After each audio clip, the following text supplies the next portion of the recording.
ভারতকে ঘিরে টানাপোড়েন টি-20 বিশ্বকাপ থেকে সরে দাঁড়ানোর হুমকি দিল বাংলাদেশ সরকার। প্রতিবেশী দুই দেশের টানাপোড়েনপূর্ণ ভূ-রাজনৈতিক সম্পর্কের প্রেক্ষাপটে বাংলাদেশ তাদের অবস্থানে অনড়। টি-20 বিশ্বকাপ 2026-এ ভারতে নির্ধারিত ম্যাচগুলো শ্রীলঙ্কায় সরিয়ে নিতে হবে। এই দাবিতে আইসিসি সাড়া না দিলে মর্যাদাপূর্ণ এই ক্রিকেট আসর থেকে সরে দাঁড়াতেও দ্বিধা করবে না বাংলাদেশ, এমনটাই জানিয়েছেন সরকারের ক্রীড়া মন্ত্রণালয়ের উপদেষ্টা আসিফ নজরুল। আইসিসিকে সরে দাঁড়ানোর হুঁশিয়ারি বাংলাদেশ সরকারের। 2000 সালে আইসিসির পূর্ণ সদস্যপদ পাওয়ার পর থেকে বৈশ্বিক ক্রিকেটে বাংলাদেশের ভূমিকা সক্রিয় ও গুরুত্বপূর্ণ।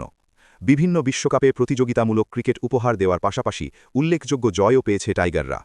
তবে আসন্ন টি-20 বিশ্বকাপে বাংলাদেশের অংশগ্রহণ অনিশ্চিত হয়ে পড়েছে। বাংলাদেশ ক্রিকেট বোর্ডের উত্থাপিত নিরাপত্তা উদ্বেগের সমাধান না হলে এই টুর্নামেন্টে বাংলাদেশকে দেখা নাও যেতে পারে। বাংলাদেশের সাম্প্রতিক রাজনৈতিক অস্থিরতার ফলে ভারতের সঙ্গে সম্পর্কেও এক ধরনের পরিবর্তন এসেছে।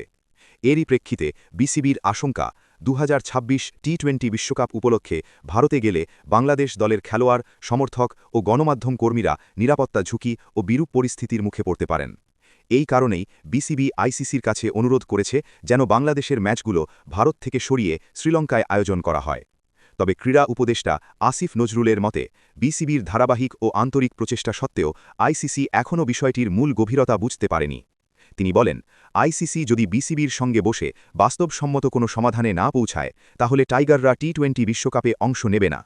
আসিফ নজরুল বলেন, আমরা ক্রিকেটপ্রেমী জাতি, আমরা অবশ্যই বিশ্বকাপে খেলতে চাই, কিন্তু জাতীয় অপমান আমাদের ক্রিকেটার, দর্শক ও সাংবাদিকদের নিরাপত্তা কিংবা দেশের মর্যাদার বিনিময়ে নয়।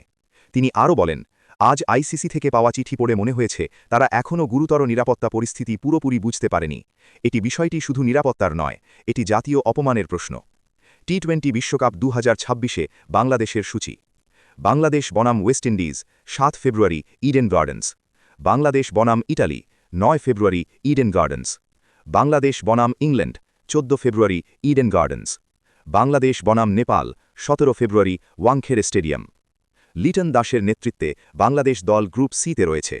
কলকাতার ইডেন গার্ডেন্স ও মুম্বাইয়ের ওয়াংখেড়ে স্টেডিয়ামে ওয়েস্ট ইন্ডিজ, ইটালি, ইংল্যান্ড ও নেপালের বিপক্ষে ম্যাচ খেলবে টাইগাররা।